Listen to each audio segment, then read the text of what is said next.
Hello, dear Starshines. Christina here with Rise of the MultiDimensional Human and Lightbody Academy. Welcome to today's Lunchtime Chats. For those of you who are new, my name is Christina and I am the Acceleration Expert. And we are here to talk about topics and issues that are significant for us star seeds, way showers, and new paradigm visionaries. We have abilities that perhaps are not embraced by the average human, and therefore our perceptions and the way we engage the world is very different than the average human being. So I am here to provide, to the best of my ability, a liberated perspective to these challenges that we face on a daily basis. So welcome, welcome, welcome. So I'm going to pause right here and give the crew a moment to get on board. I'm going to draw up our questions for today. Okay, so there's a couple ways to participate in the culmination of what we talk about in these chats. One is we have a Facebook group called Rise of the MultiDimensional Human, and if you want to join that group, you must answer all three questions. If you answer all three questions, you'll be automatically admitted into the group, and then you can join in the conversations. That's one way. And for those of us who loathe Facebook because of the shenanigans going on, censorship and some of the other really shady dealings happening, we have a backup group called MultiDimensional Human, and that is on Telegram. So that is the other way to engage in the cultivation of these topics. So that's MultiDimensional Human on Telegram. And I want to say thank you, everybody, all our followers on Instagram. We made our 1,000 follower mark. Woohoo, we did that. So that's great. And that means my team, we're going to start creating some reels on that particular platform. So I'm looking forward to seeing what that does. And then if you guys are interested in sharing these videos, like we've talked about some things that are really significant for you and you got a liberated perspective out of it and you want to share it with your friends and maybe they're not on Facebook, you can always share these videos via YouTube, and that is on our channel Lightbody Academy on YouTube.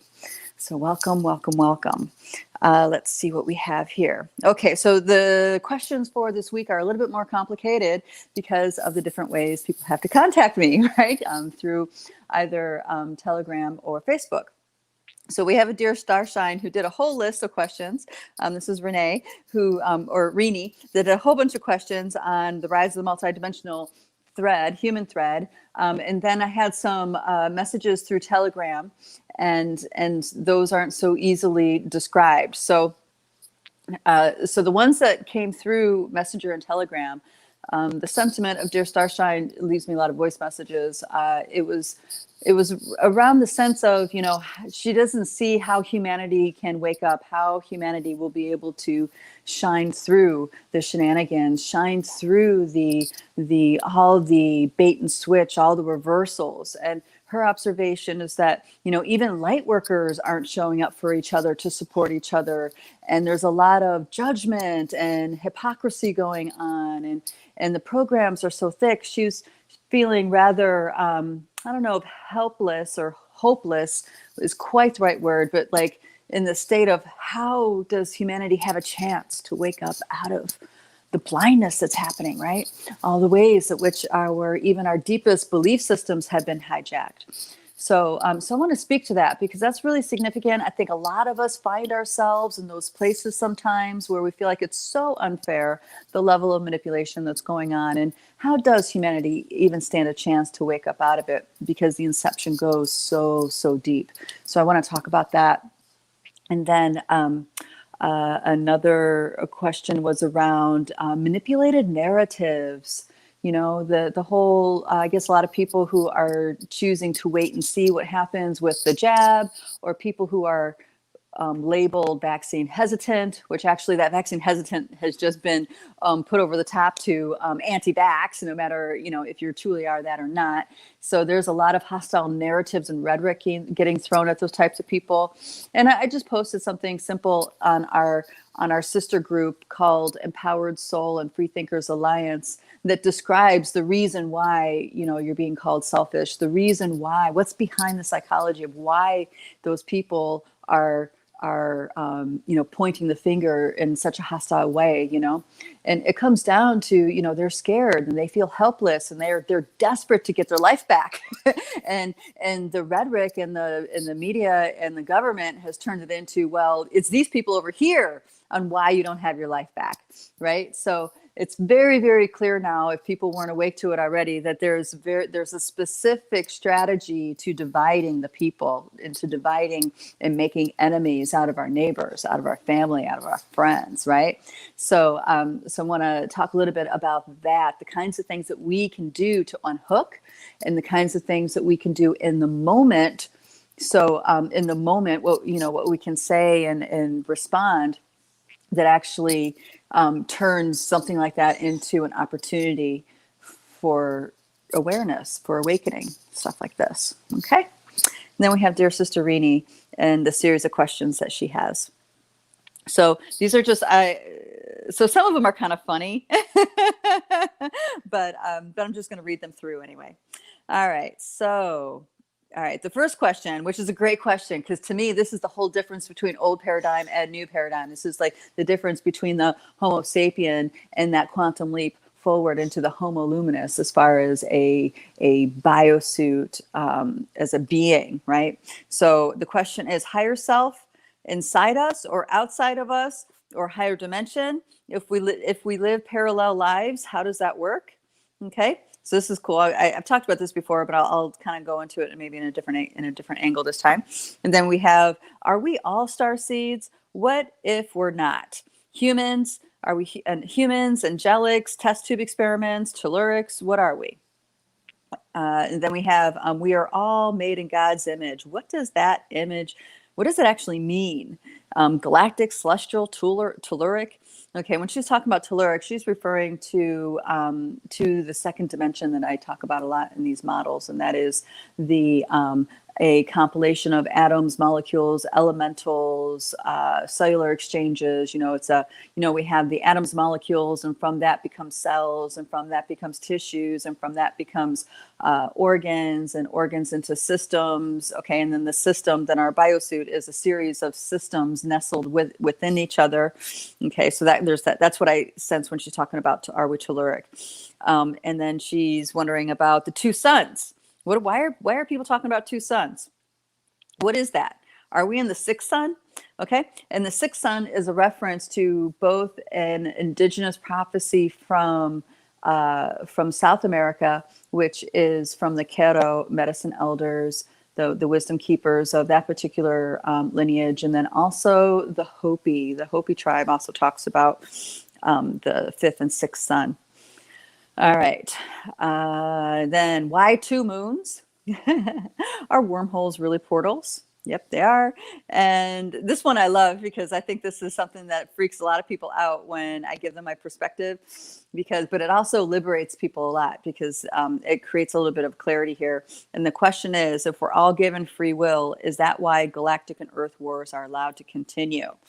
And here, I'm here to tell you, not everybody gets free will. Not everybody, not every galaxy, not every universe is a free will universe.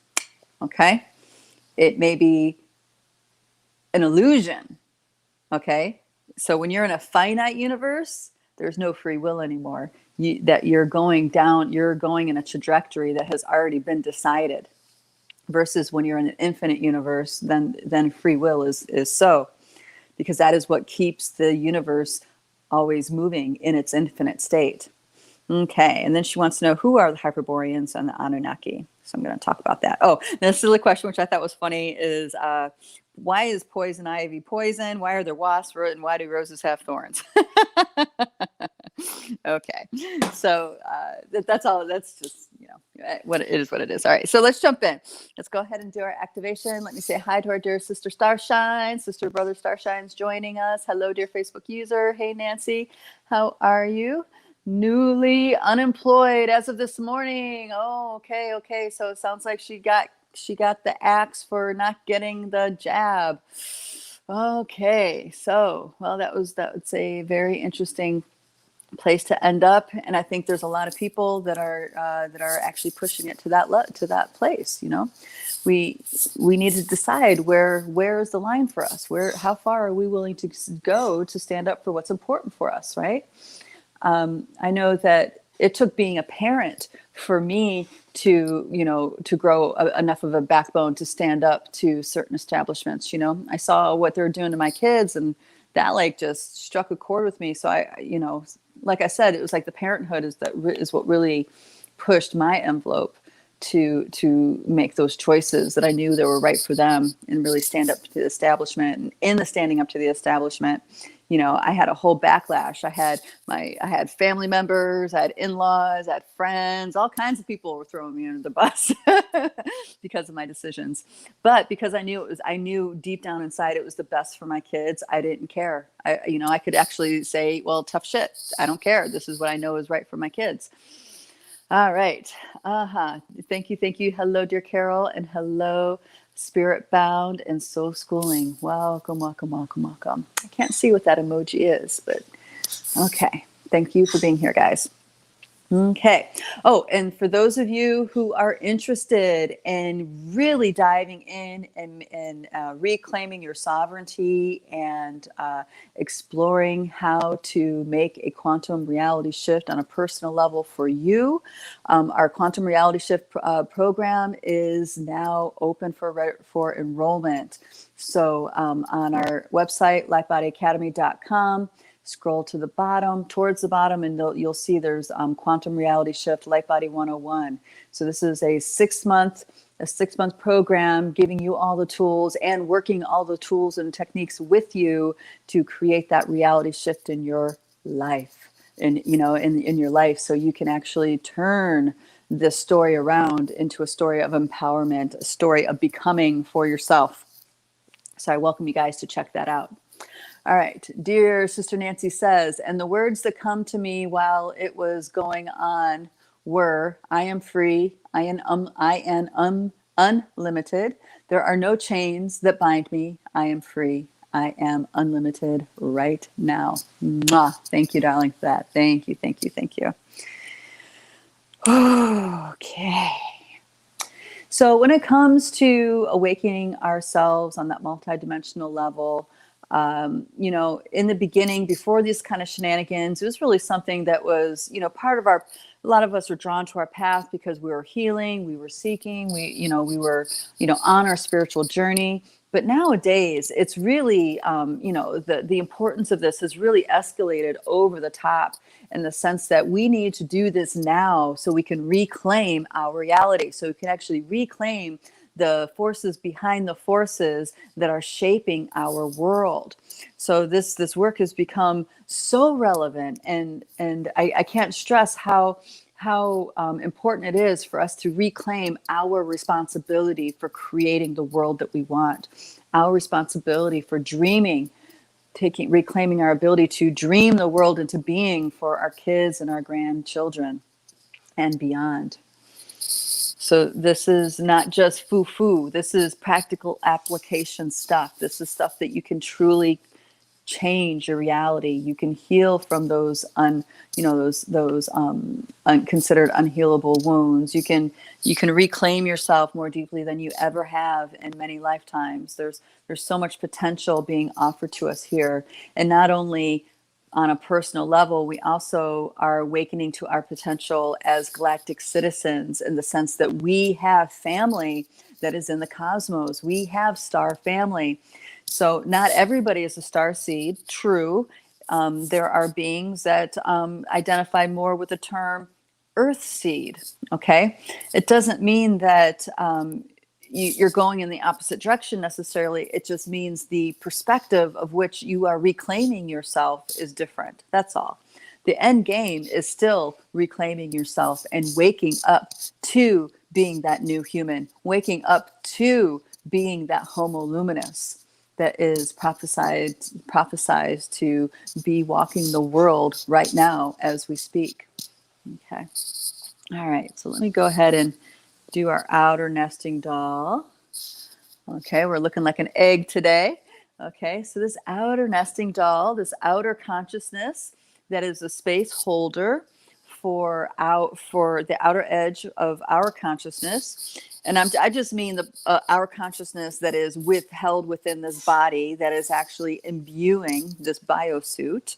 Okay, the outer nesting doll of our consciousness in this biosuit is the Milky Way galaxy, is the Madre de Dios. Some may identify her more of as a Kuan Yin frequency or a white Tara.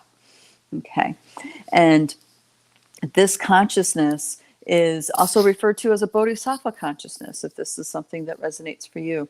So this is that infinitely compassionate, loving, flowing being where all beings belong. All beings are a part of the same family. So imagine this as her belly. All of this life, all of the stars, and dimensions, the spaces in between, the beings, dark, light, or what have you, are all swirling, swirling, swirling inside of her belly. She is a spiral galaxy. Okay, and some of us could be manifestations in different versions of this spiral galaxy. Some of us may be walking around and having our galactic mind be orientated to the center as if there's a black hole in the center. Some may be oriented to the center as a white hole, and others yet may be oriented to a center that is completely unified. There are all those spectrums of humans walking around this planet right now.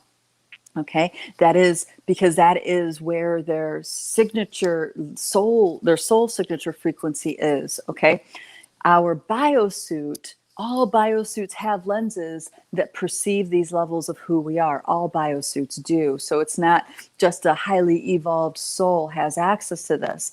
It's our biosuit that gives us access to this. Okay, as soon as we don't have our biosuit anymore, we could be walking around in an entirely different universe altogether.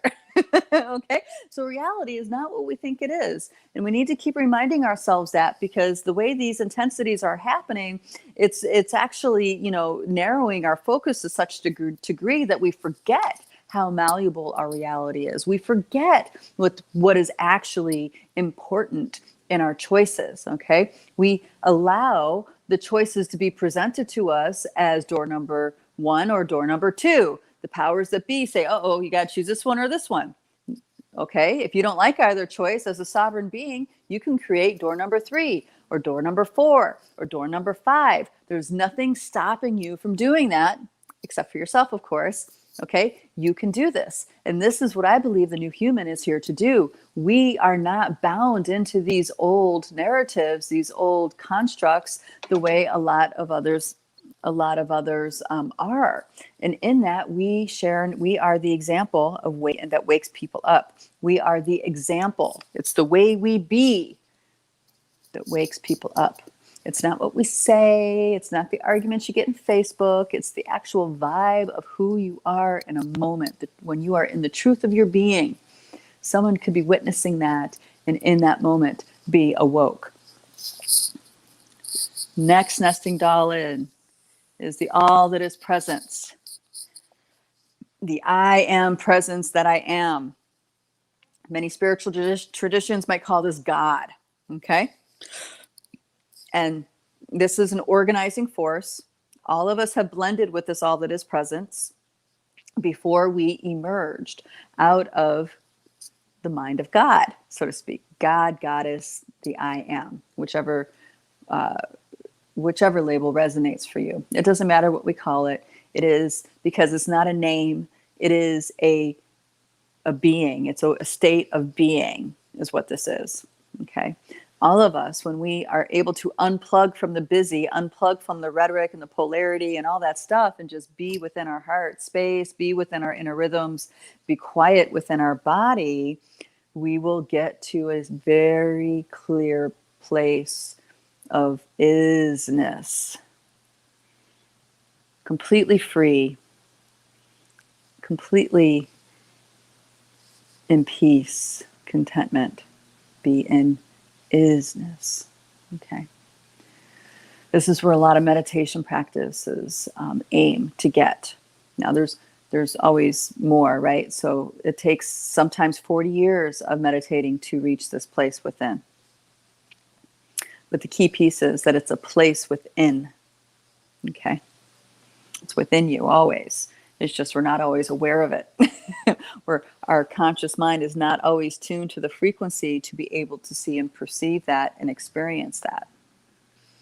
Okay. So in the isness, we are basking in the isness of all that is. And then there is a thought that springs out of the all that is. And that thought is a frequency. That frequency is your soul song. Okay. Now, some people have a misrepresented idea of thinking that that thought is God creating you, creating your soul. But that's not really what it is. It's an intent for being so. So it's out of the isness, out of the I am presence that I am, emerges a frequency, an intent, a thought, okay? And that frequency, that intent is your soul song, okay? That means that soul song is the same no matter where you're incarnating, whether it be in the Pleiades, in Andromeda, or in Arcturus, or in Spica, or in Meldek, or in Pluto, or alternate universe Arcturus, or alternate universe Pleiades. It doesn't matter.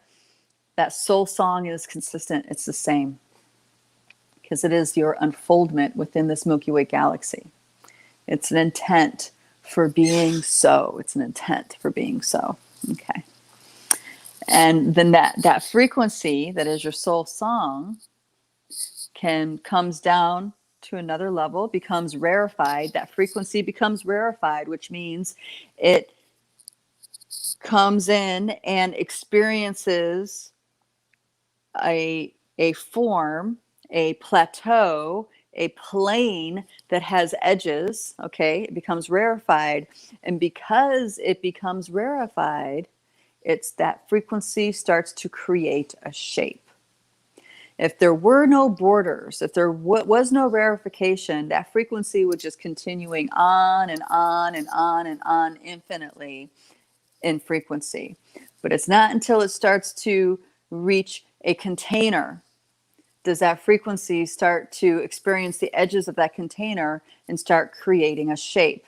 This is the science of cymatics, guys. If you ever want to look that up on YouTube, I encourage you guys. There's lots of really great videos about this. All sorts of people developing ways to study how sound creates form. Okay, there's forms that get created that have properties and qualities to it. So not all forms are equal. Just because a sound makes that form doesn't necessarily mean that one form has the same potential as another form. There are actually forms, shapes that allow for levity, that allow for upwards movements, and other forms are more conducive to downward movements. Okay, moving further into rarefied space. Okay. So there's a lot. This is a vast science, guys. I encourage you guys to explore because it's super fun. It's super fun to do this. And you can use sound to move water. You can use sound to create shapes in flames, to create shapes out of dust. Now, if you guys are familiar with the Sanskrit language, you know how there's a line at the top of all the letters of the alphabet. The lore is that each one of those syllables was chanted by the holy people, by monks and nuns, and in the purity of the sound, it created each shape.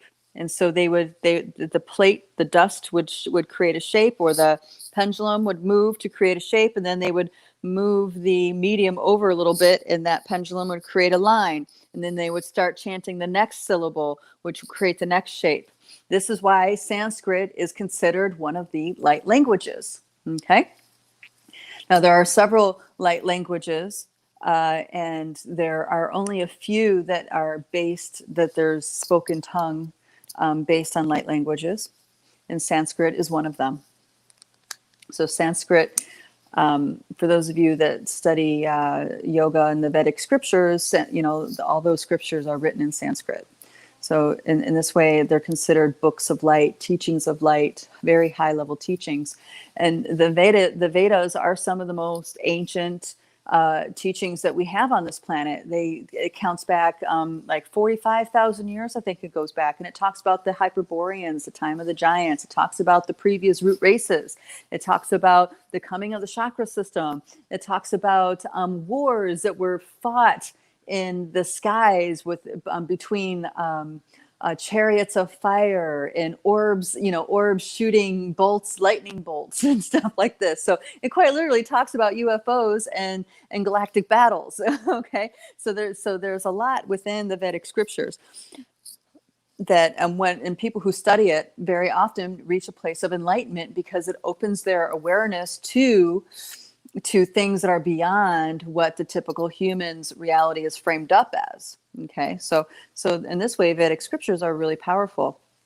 And it also talks about hybrids and nuclear bombs, and there's all sorts of stories within that script.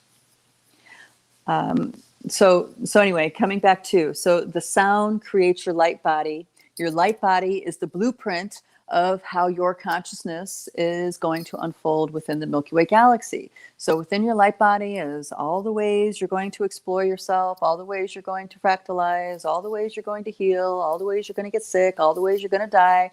Okay, all of that is already predetermined within your light body.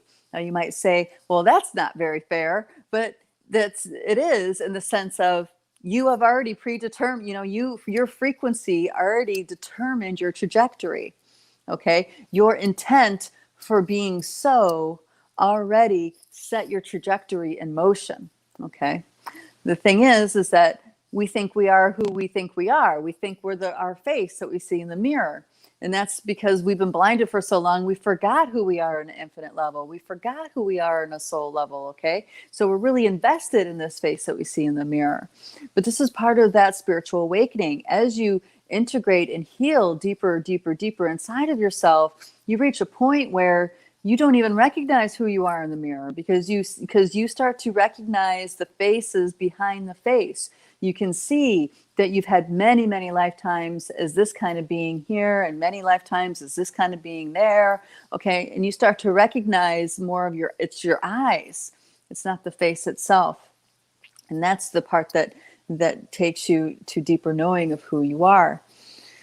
So our ego driver, the way we've been conditioned and dumbed down, is that we think our ego driver thinks it's the one in charge. Okay, but our ego driver is not the one in charge. And I joke around, but I'm serious. The ego driver is really the toddler in the car seat, in the passenger of the vehicle. Okay, your spirit is actually the one in charge.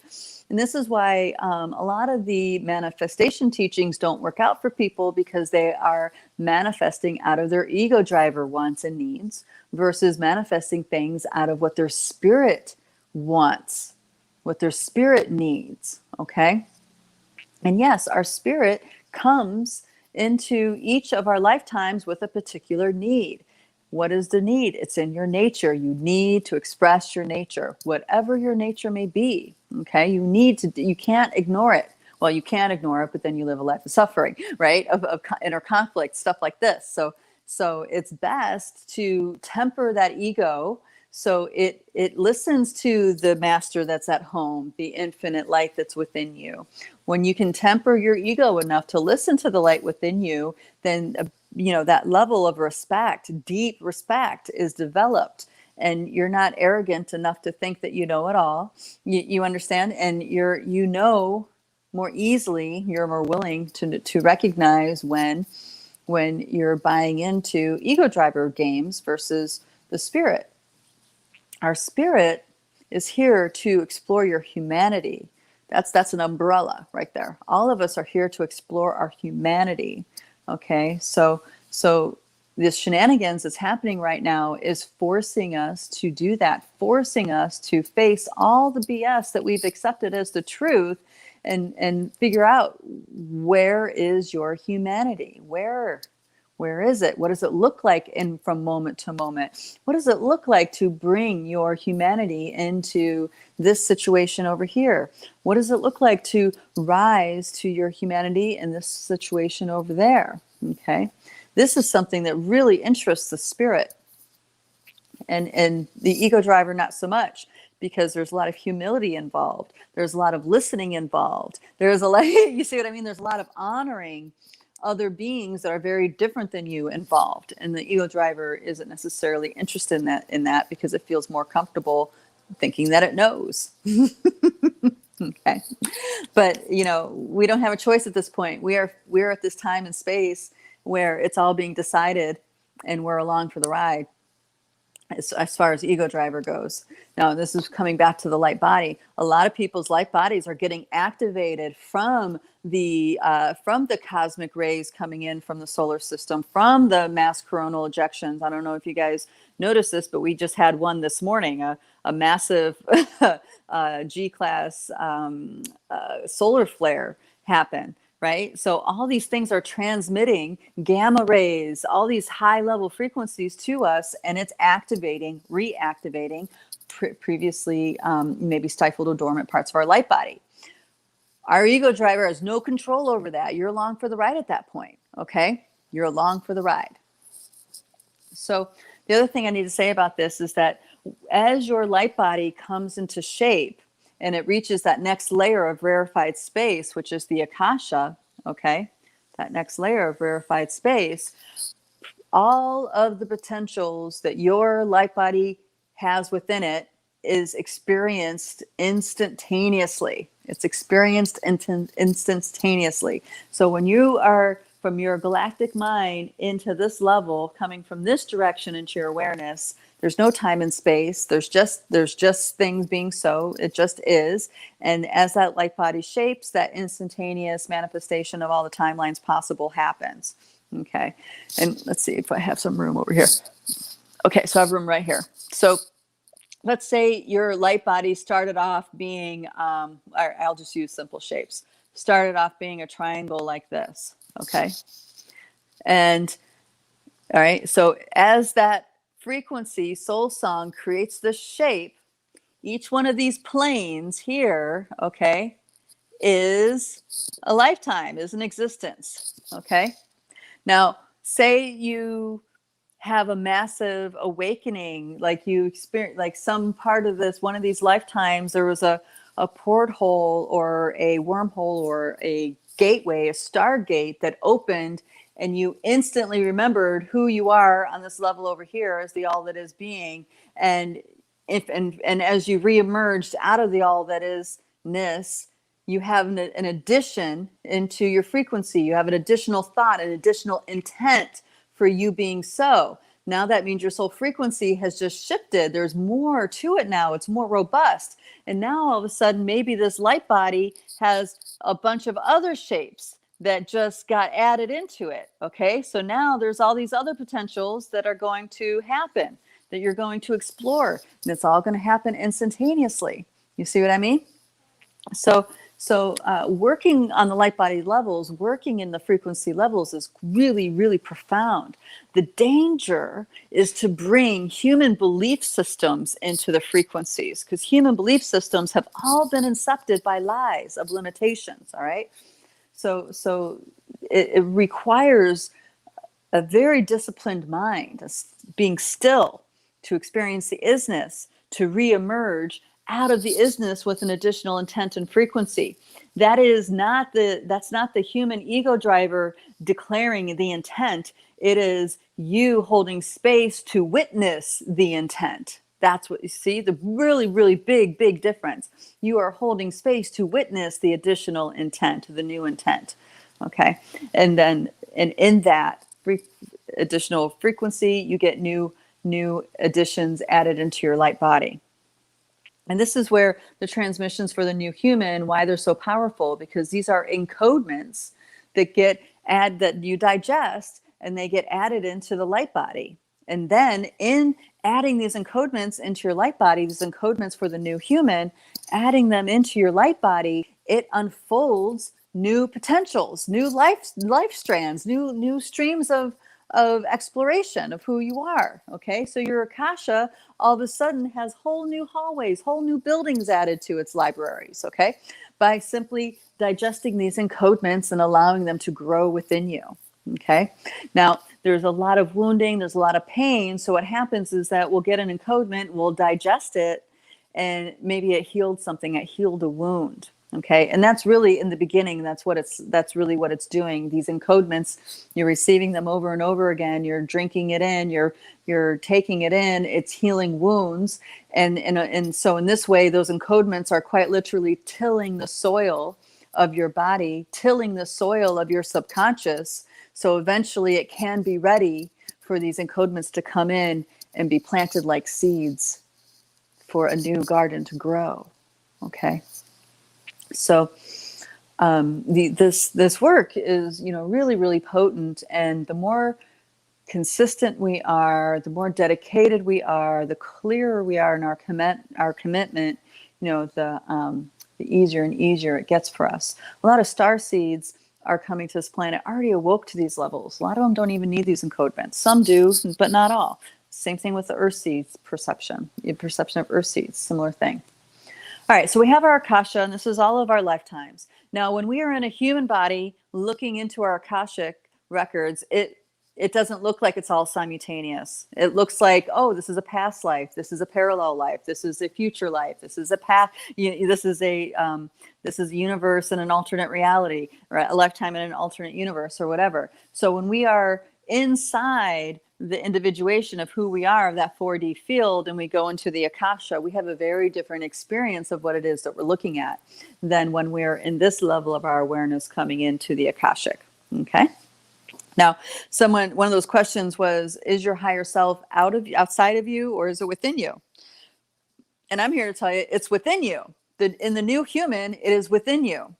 In the human yet to be awakened, because of the frequency shift, it feels like it's something above you, but that's just because of the relationship to the frequency. It's actually within you.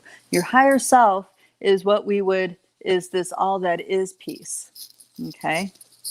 And the keepers of the gateways and of the consciousness of the all that is, you guys will know this, in the old paradigm, it's the Galactic Federation.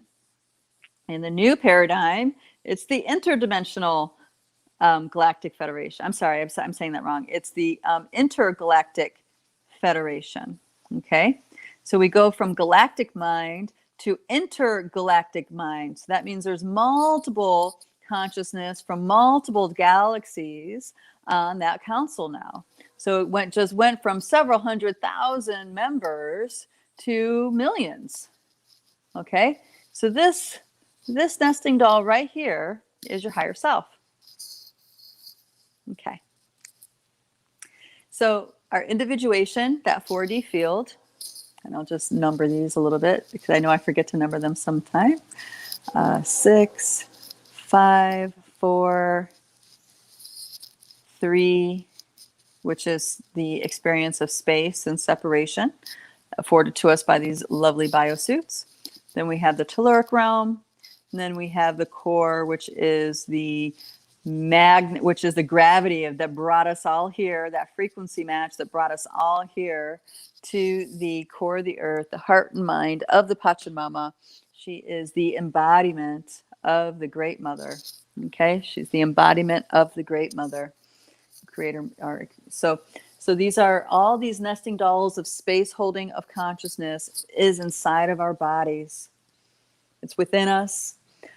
The only reason why we don't know it's there is because our conscious mind, it's beyond our belief systems. It's beyond the lens of our belief systems that can allow us to see this, okay? Whatever we believe to be true, that is how we're going to see things. How we're conditioned is going to tell us what's true. What we've inherited from our ancestry is going to tell us what's true and what's not true. Our woundings and traumas are going to tell us what's true and not true, okay? Emotional entanglements. Our Akashic field, all the different things we have going on, entanglements still in action in our Akashic field are going to formulate how we see things and experience things. So there's a lot to the frame up of our reality that we're experiencing right now. Now, this reality is so malleable. Like I said before, it quite literally is a magical wonderland. But unfortunately, that is not how a lot of humans are experiencing it. They experience it as a control system. Many experience it as a prison planet. You know, they have other kinds of ways they're experiencing it, and that's because of their frame ups on these other levels, okay?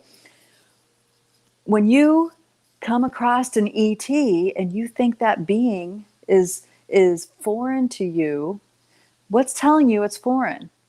Okay, it's frequency, your thoughts, your emotions, the feeling, right? That's telling you it's foreign.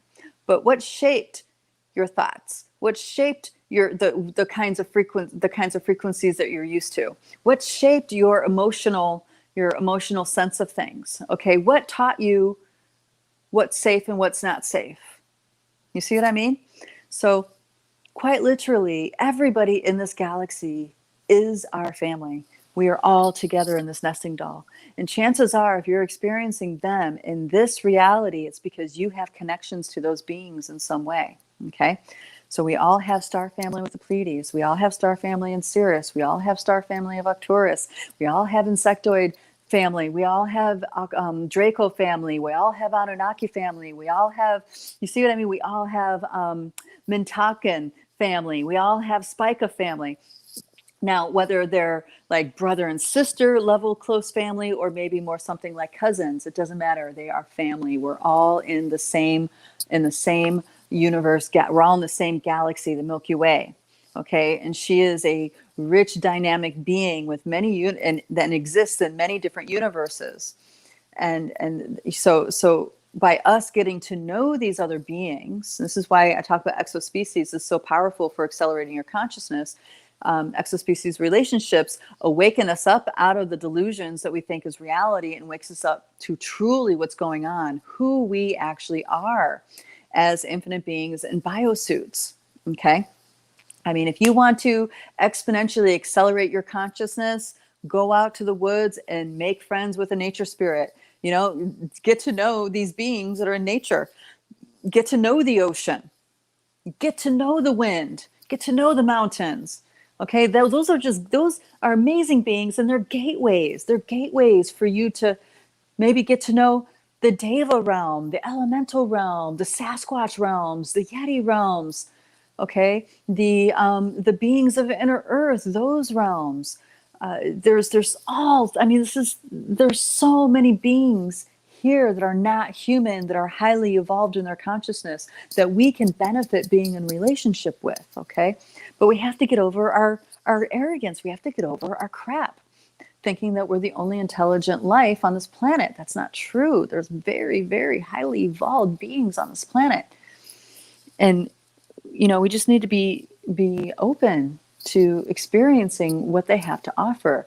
We need to be soft. We need to be innocent. We need to be curious and listen.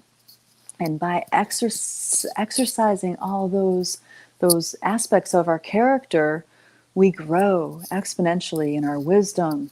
We grow in our inner strength. You know, we really transform into really what it means to be human. We embrace our humanity like we never have before.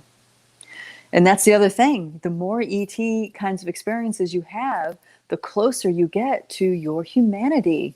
It's like the opposite of what people think. People think it's foo-foo, you're out there, but no, not really. You become even more human, even you know, human in its potential than someone who's closed off to these kinds of experiences. All right. Hello, dear Sherry. Hello, Facebook user. Hey, Hodai, good to see you. I think it's been a while. Hey, it's Christina time. Woohoo! Thank you, Raphael. Good to see you. All right. Aloha. Thank you, darling. Okay. So, all right. So let me keep going on these pieces. Oh, yeah. I really want to address your Starshine. You know who you are. You send me a lot of voice messages, a lot through in the Facebook forums and stuff. And there's this feeling of what hope is there for humanity when they're lied to at every angle. People are lost at every angle, right? And there's a sense of, you know, even those who seem to be awoke, awakened aren't actually awakened. They're not actually interested in supporting each other. They're still locked in the in scarcity consciousness, or in when they get together in groups, it's still about competition and stuff like this. It's like, and that's because the inception of these of our awareness about things and our conditioning, it runs so deep. People think it's just the past few thousand years, and I'm here to tell you it's way older than that. I'm going to go into millions of years this kind of conditioning has been going on, okay, before even maybe your soul even thought about coming to this planet. Okay. Especially, I mean, so Atlantis was infiltrated. Remember the fall of Atlantis. A lot of people recognize the fall of Atlantis as taking many thousands of years. It was a high technological society, and then it fell, right? Because either abuse of technology or, whatever. So the more those of us who have exospecies relationships, the more we befriended beings like Sasquatch and Yeti and inner earth type consciousness, we start to recognize that there was a much longer narrative going on, tens of thousands of years, the fall of Atlantis was happening. For many thousands of years, there was a war going on between the beings of Lemuria and their values and principles, and the scientists of Atlantis and their principles, okay? There was atrocities happening. There were abuses happening. They were kidnapping Sasquatch and shaving them as punishment. There's people really have memories of this happening, okay? There were, they were weaving in power abuses with ceremonial magic, stuff like this. And it took about, some narratives say that it took about 10,000 years for Atlantis to completely fall. So the stories, what's great is that we can allow them to evolve. We may start off with one particular kind of understanding of the story, and that's important because that particular understanding resonated with us. That particular understanding opened us to some ideas, perhaps got us in touch with aspects of us that participated, right, in that particular drama. But it's really important that we also stay open to let the story to continue to unfold, okay? Nothing is settled. Nothing is set in stone. Remember, this reality is extremely malleable. And our stories is the only thing we have to help us move past our current attitudes and thoughts about how reality is. And let me get to the stories here, because this is so important. This is why indigenous cultures are so brilliant and resilient, okay? And it's because they know the importance of story, the significance of story. Number one, in order for someone to listen to a story, in their attitude has to be curiosity. So you're already primed. Oh, this is off camera, but it's 1D. All right, I'll change it so the whole thing fits. Okay. So once you're sitting there, willing to listen to a story, curiosity is already alive inside of you. So the biggest hurdle has already been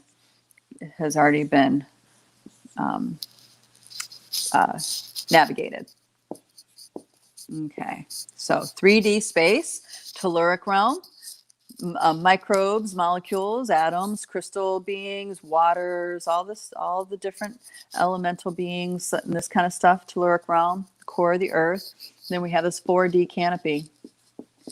Okay, this is the who we think we are.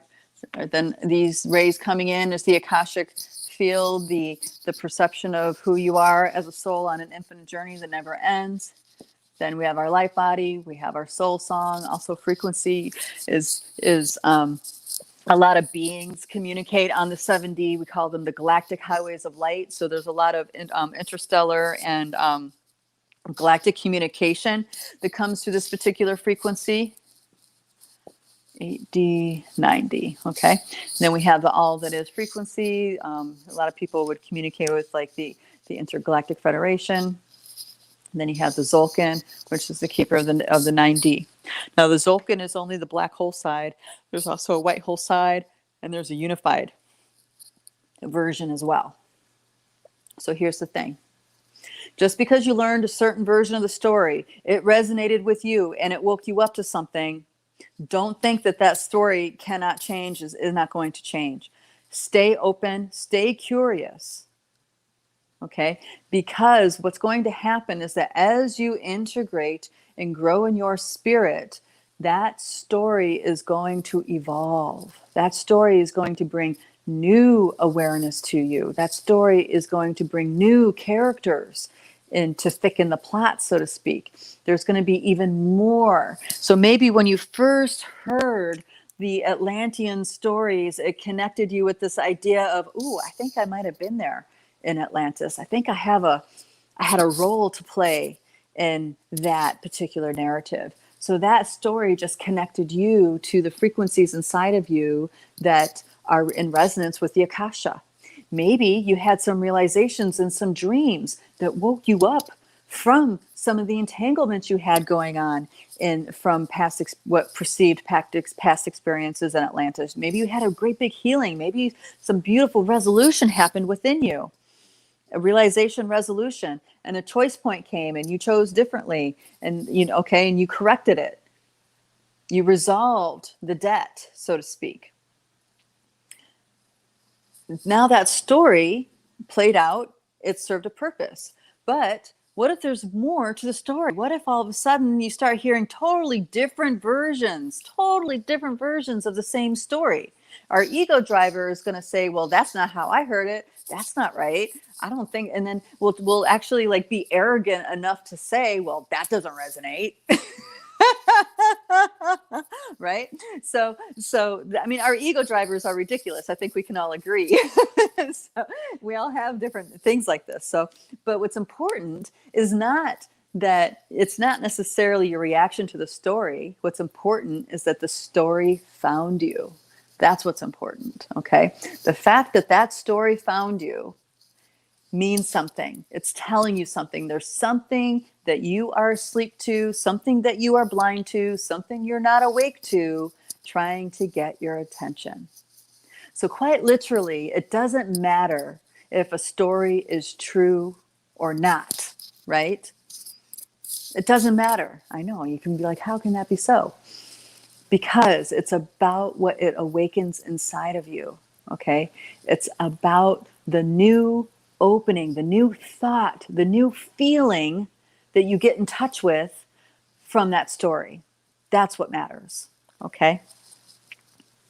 And this is why it's so significant that the powers that be has distorted our history, okay? Because learning about this distorted history is us getting in touch with these ideas of unfairness, unjustness, locked upness. Okay, we are given these stories as the truth, the facts, the immovable fact, right? And then so that adds into our subconscious program that this lockdown, this terrible, humanity is this terrible thing, that they would do this to these people and that to those people, and we lock it in as fact.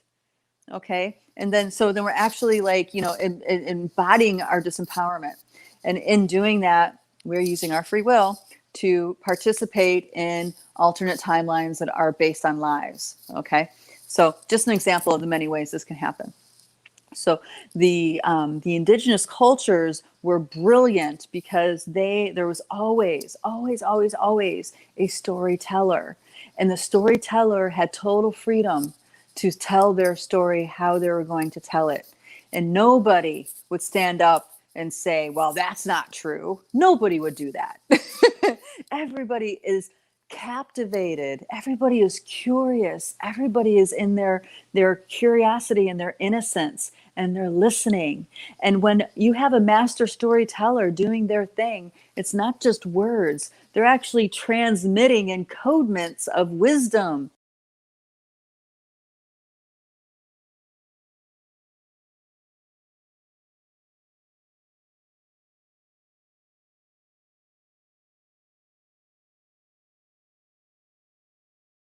Okay, we're back. So they're actually transmitting encodements of wisdom, okay? Transmissions that are waking up aspects of the light body, that are waking up aspects of the soul, okay? So this is so important for us to recognize. And it's so much, there's so much more life in the language, when we share in this way, you know, there's this gentleman who has a beautiful, beautiful story. He wrote a book, well, many books, but one of them was pretty much telling the story on how he met his master teacher, who was a Mayan shaman in Guatemala many years ago. I think it was in the 80s, right around the when the Great Massacre happened there. And I don't know if you guys know this, but it was like a revolution, and tens and thousands of Mayans were slaughtered, and in fact, many their lands were taken, their ancestral lands were taken, and it's just a terrible story of suffering. But he came in just before that started to unfold, and this master bestowed upon him his teachings, and he now lives in on a ranch in New Mexico. Anyway, he wrote, not the teacher, but the guy whose story this is. His name is Martin Pricktel, and I encourage you guys to check out his stories. His interviews are amazing because he really has the grasp on the significance of story, the significance of language, and just how it actually can, your language can actually bring someone alive. It can actually bring life to a conversation, bring life to people, to connecting and communicating with people, or it can make people depressed, or it can bring like stagnicity and death. It all depends on how you speak. And the more you speak through metaphor and poetry and song, the more life your language has. And one of his, I listened to one of his talks, and he talked about, the English language being a dead language. The English language is so, it's very definitive. It's this or it's that, and there's not a lot of life in the language, and that there's not many people who speak where you need to use your imagination to understand what the person is saying. And this is why the African culture, when it came to the U.S., this is why it was so easy for them to use the English language to talk around white people, because they never lost the art of bringing life into the language. It's just something that's still alive today. If you listen to our hip hop, if you listen to the rap, okay, this is poetry. This is brilliant freaking poetry that these guys are bringing in. And the educated call it ebonics. They call it, they kind of like, give it a stigma of ignorance. But this is beautiful human creativity at its best. They're actually breathing life back into a dead language of a race that once oppressed them. Okay, so it's actually a beautiful, beautiful metaphor of the rise of the human spirit, despite all odds. You see what I mean? All right, Dear Sherry says, oh, how do you spell Martin's last name? Pricktel.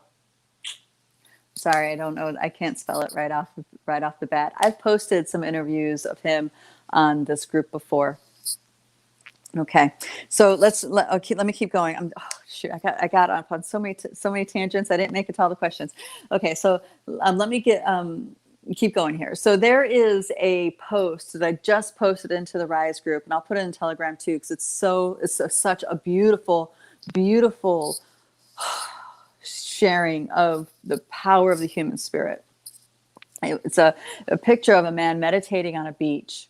And he's surrounded by cops and masks. And you can tell the cops were trying to get his attention. And there was one amazing dynamics going on in this picture. And this blog was about the person that was so moved by the picture, they needed to find out what happened. They needed to find out the story. They needed to find out what happened after that picture was taken. And the blog was pretty much about what they found out, because he talked to the person. And this extraordinary young man, you can maybe call him a reject of society, in the sense of, he was sick and not well, and he ended up healing himself by connecting with nature. He ended up healing himself with the ocean. Okay, beautiful story. I encourage you guys to read that blog, and so he explained how he ended up on the beach that day. And long story short, I'll just cut to the part of the chase, was the ocean called him there. She called him there. You understand that? The ocean is a consciousness that called him there. Okay? And he had the heart, the ears, the willingness to listen. Okay? In doing that, he was told, right now, sit, meditate, do it right now. He sat down and he did it. And he had a massive cathartic experience, stepping into his spirit, stepping into his humanity. And he was protected. Those cops never disturbed his meditation. They ended up leaving the beach. Okay? So I encourage you to read the story because it's powerful. It illustrates just how connected we, you, me, how we are all deeply connected with nature and nature spirits. This isn't just some, foo-foo stuff that people that believe in fairies. This is power. This is true power with nature, not over nature. It's not using nature as a commodity. It's not, it's not seeing everything as dollars and cents. It's actually loving and recognizing nature as a consciousness that you have responsibility to be in relationship with. Okay? And quite literally, his relationship with the ocean healed him of a sickness that he could not find healing anywhere else. Okay? There are many, many stories of humans that have a similar kind of experience where nature healed them. Here in Ohio, there's a local celebrity named Warren Grossman. He wrote a book called To Be Healed by the Earth, also an extraordinary story. Now, he was only available for this healing because the medical allopathic medicine completely gave up on him. They pretty much said, oh, just go home and wait to die, But he didn't die. So he ended up crawling every day, crawling out of bed because he didn't have the strength to walk, and laying down on the grass under an oak tree day after day after day. And he slowly started getting stronger and stronger and stronger. And then as he grew back his strength, as he came back to health, he recognized that it was the earth, it was the trees, that energy, the consciousness was helping him heal. Okay? This guy was a classically trained psychiatrist. Okay, he was a psychiatrist, so he wasn't only in the psychology training, but also medical training. So he had a lot of that indoctrination within him. He healed himself. Okay, so this is the power of our connection. We just need to be willing to do it, to dedicate ourselves to connect in this way. It's very, very healing for us. Very, very healing. All right. So I'm going to take these questions backwards. Who are the Hyperboreans and the Anunnaki? Okay, so the Hyperboreans were the root race that came before our race. In the Bhagavad Gita, in the Veda scriptures, they talk about root races. And there were other root races that predate the Bhagavad Gita and predate the Vedic script. Okay, so when you go into galactic records, when you go into more cosmic stellar records with races that are not on this planet, they tell us that there's 5 different human seedings that have happened. We are descendants of a hybrid. Okay, when I say we, I'm talking about the current DNA of this most recent seeding. The current DNA of the most recent seeding, we are hybrids of certain Anunnaki beings, Draco beings, reptilian beings, and some insectoids. Okay, so we are hybrids, all of us. So when people talk about hybrids, and people, think that, like the hybrid program or whatever, you think that you're making freaks of nature. It's like, we are already we're already hybrids. If you look at our DNA, if you look at the human body, it's hidden in plain sight. Like, for example, when you look at the brain, there is a very specific part of the brain that is called the reptilian brain. And that is all of our primal instincts, right? Our fight, flight, freeze instincts, our brainstem. Okay. So that's also where our relationship to predator mind exists. And then we also have something else in our bodies called mitochondria. Mitochondria is the powerhouse of the cell. All right. Now, what people don't recognize is that DNA that is your mitochondria, it is not the same as the rest of the DNA of your human body. It is more akin to bacteria, a bug. Okay. And you inherit the mitochondrial DNA of your mother. Okay. So it's all hidden in plain sight, the level of hybrid that we are. Now, there are humans that have been on this planet that never needed to eat, never needed to, we live directly off of the sun and the life force energy of nature. Okay. That's one of the seedings that have happened before. So the Anunnaki is a race of beings. They're part of the power over structure. They are, let's say, enemies, so to speak, of the Draco lineage, and the Draco, we'll call it the House of Draco, right? And their agenda. They're both power over dynamics agendas, right? But they just, fight over them, fight each other over the resources that we are.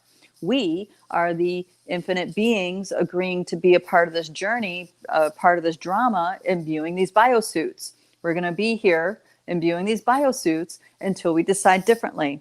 And quite literally, there's many, many humans that beings that have been embodying biosuits are choosing differently. This is part of why we're having such a mass exodus right now.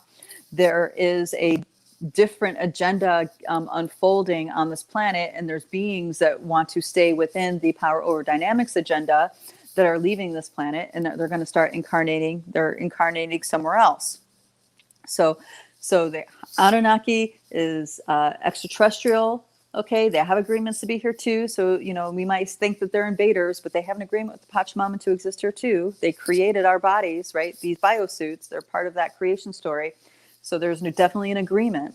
And then the Hyperboreans were the root race that preceded us. And I talked in another chat that the Hyperboreans also showed me that they're the ones who gifted humanity the chakra system, the seven, as the Vedic model says about the seven main chakras. There's a lot more energetic blueprints than that nowadays. There's lots of different blueprints in that seventh chakra model, but that was what the Hyperboreans contributed into the creation. Okay. All right. So if we're all given free will, is that way? All right. So these wars are happening because we're all one being. We're one being in conflict with ourselves. Okay. So if you're in the reality where there's a black hole in the center of the Milky Way galaxy, you are a part of that agenda to create a finite reality. Some aspect of you is a part of that agenda. Okay. And so you're working out your power over dynamic game, going from the galactic scale down to the most minute scale. So these are the beings that we want to wake up, because once we wake them up, they'll realize they have a choice. They have a choice. They don't have to be in that finite reality. There is a way back home. And that's a lot of the work that we do in the advanced levels at Lightbody, is helping beings wake up to their true nature. They don't have to stay in the finite reality. They can come home, and there is a way.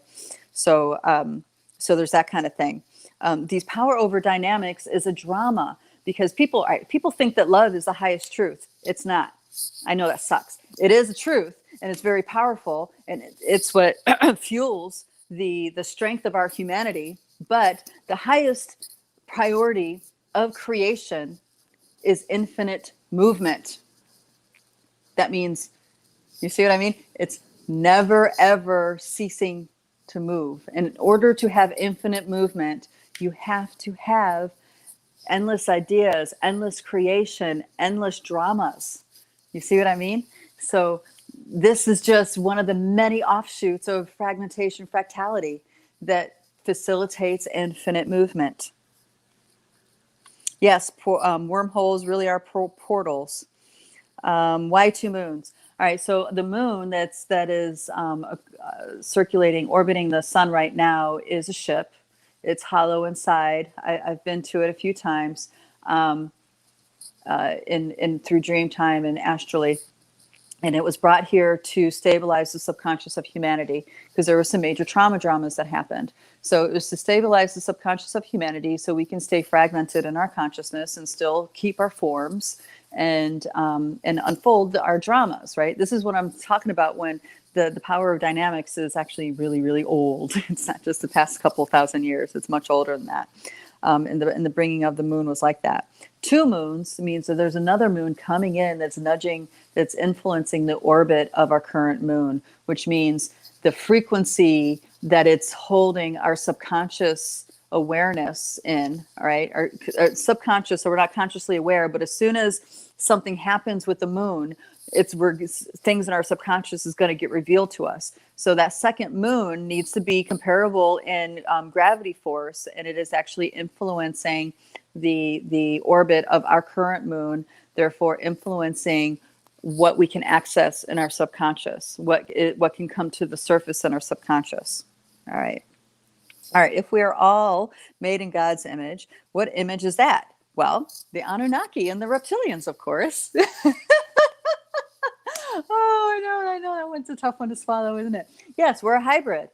When I say we, I don't mean like that's not really who we are. That's just the biosuit we're imbuing right now. It was interesting. What they created was interesting.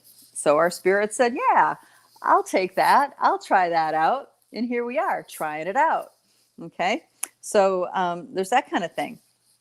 Now, these biosuits are highly sophisticated. So, there's a lot of wisdom, body wisdom in here, like the telluric aspects. It's really, really powerful when you can work with the telluric aspects of your body. You can master healing. You can master life. You can master immortality if you wish. Okay, if you can master these levels of the biosuit. So we are infinite. This is the key piece. We are infinite, as in the previous model, that galactic nesting doll. That's a tiny sliver of who we are on a cosmic level, who we are in an infinite creator level. Tiny sliver, just a sliver. Okay. So maybe that'll put a little bit in perspective. It's like we think this is the whole world, but no. This is just a tiny speck of the bigger picture of who we are. So, when you are able to visit with your conscious awareness, who you are as a cosmic being, who you are in the infinite primordial, in infinity, this particular incarnation, this particular imbuement is fascinating. It's fascinating. But, we have to get past our belief systems and our holdbacks and our sabotage and all this stuff before we can actually look at ourselves through the eyes of our cosmic awareness. Once you can start doing this, then it's really a totally different game. And the beautiful thing is that these biosuits can see past the galactic. It's just that I have the galactic plane there as the outer nesting doll because that's the minimum that you need to wake up to in order to step into your empowerment and sovereignty within this body. Okay, and the other ones I answered. All right, guys. Woohoo! All right, only went a little bit over. That was a lot. Those were a lot of questions. Thank you so much, darling. Oh, we have a few comments here. Let me go ahead and chime in with what the comments are. Dear sister Joanne, aloha, darling. She says, the water called to us in this morning's lab. A powerful experience. Awesome. So Joanne's talking about the student lab that we have these student labs as part of the academy where they get together and practice tracking things. So awesome. Love to hear that. A dear Facebook user says, it was a wonderful photo. The man meditating on the beach. The story was very powerful. When you are truly in your heart, it really touches all in your presence. It does, doesn't it? Absolutely. Such a powerful story. And I'm going to post it to Telegram too, so you guys can have access to it as well. All right. And dear Raphael says, the image of meditation at the beach is brilliant. I went to my first March/Poe test ever here in Waikiki last week. Oh, you're in Waikiki. Joanne, you guys got to hook up. She's also in Hawaii. I don't know if she's on the same island though. Okay. Anyway, in Waikiki last week, I marched but couldn't open my mouth. Just witnessed, breathed, and stay present. Excellent. Then hid away by nature, hid away in nature by myself for the next 3 days. Yes, yes, yes. There's a lot of intensity, especially for us empaths, and we have our psychic intuitive awarenesses. A lot of us can't shut that off, and that's a lot of chaos. That's a lot of chaos to endure. And it does get tiring. I totally get you on that. And dear Facebook user says, I heard a second sun is also entering our heliosphere, our solar system. Oh, okay. So all right. Well, so there's the light sun and the black sun, and this is the polarity drama game. That's been there for a really long time. Just like the polarity drama game when I'm talking about the Milky Way with the black hole versus the Milky Way with the white hole versus the one that's unified. Okay, that's a technology that's doing that to the consciousness of the being currently known as the Milky Way. That's a technology that's doing that. So it wouldn't surprise me that there's multiple realities of our sun coming together.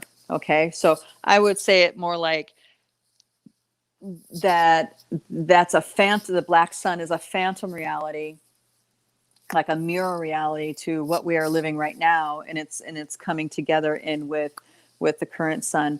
And if there's another sun entering into our heliosphere, it's very likely that potential is another reality, another splitting off, creating an alternate reality of and what's happening is a unification. Now there is, I think it's Cirrus B that is said to come to the edges of our heliosphere every several thousand years. I can't remember the cycle. So there's that kind of thing that I'm aware of. I read that in some astronomy book.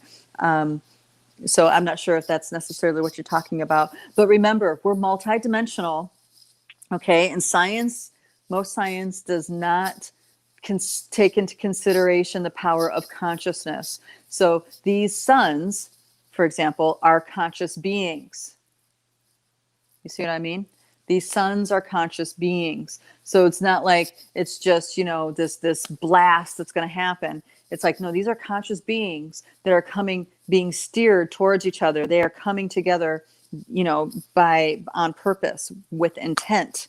So I would encourage you, if this is something that is really on your mind and you want to figure it out, sit in meditation, connect with the sun, and feel with your emotional body the intent, and then take it, go from there, because that's a beautiful tracking exercise. And you can actually sense a pull. You can sense an attraction. You can sense even an agenda. Okay, and then explore it for yourself.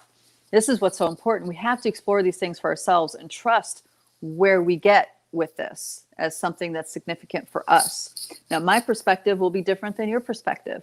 Now, and this is why I do these chats, because of all the work that I've done in my reintegration and awakening to who I am on all these levels allows for a more liberated perspective, maybe. But I'm not saying believe me over you. I'm just saying this is a perspective that, in addition to the current perspective you have. The current perspective you have is what's important for you. And if you're listening with this other kind of perspective, it can, there's an opening potentially, not in a way that makes you wrong, but in a way that gives you yet another view of a situation.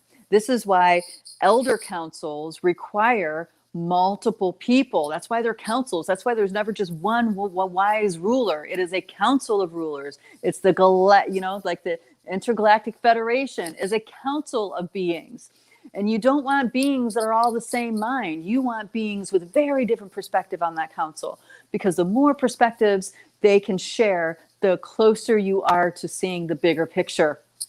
Okay, so you want people who disagree with you, or you want people to see things differently than you, so you yourself can cultivate a more rounded idea of the bigger picture of what's going on, because we are vast. This reality is vast. There's so much more going on than we ever dared to believe. And what we think reality is, like I said, is not what it is. And the more that comes really a true breathing reality for us, the more liberated we become in our walk in this life. Okay, so thank you, everybody, for being here for this conversation. Like I said in the beginning, if you're interested in getting involved with Lightbody Academy and the kinds of things that we do to help you create the life you want, life for rising to your humanity, a quantum reality shift on a personal level. I invite you to check that out at lightbodyacademy.com. The next session, I believe, is like maybe the second week in October. And then I also want to let you guys know that there's a free 4-week training that starts in October 8th. I've partnered with Pari Patri and the Pyramid Spiritual Society Global Academy, where I'm going to be doing a training on the 9 dimensions, specifically in the style that Barbara originally presented it with, because I used to study her. She went to Lilydale for every year for, gosh, well over 10 years. And anyway, so I trained there every year, almost every year with her doing that. So I'm going to be presenting the actual training of the 9 dimensions in a 4-week series starting on October 8th. And we'll put the link in the comments below, so you can check that out. That's 4 weeks. It's for free. It's a introductory to teacher training that we're going to be doing later with that academy. And I'm excited to do that because I feel like the more people out there doing this work, activating other humans to their larger potential, the more humans are going to take responsibility for their part of dreaming this world into being. And how can we not benefit from that? All right. So thank you again, everybody. I'll see you next time. And until then, dream on, darlings, dream on. Mwah. Bye-bye.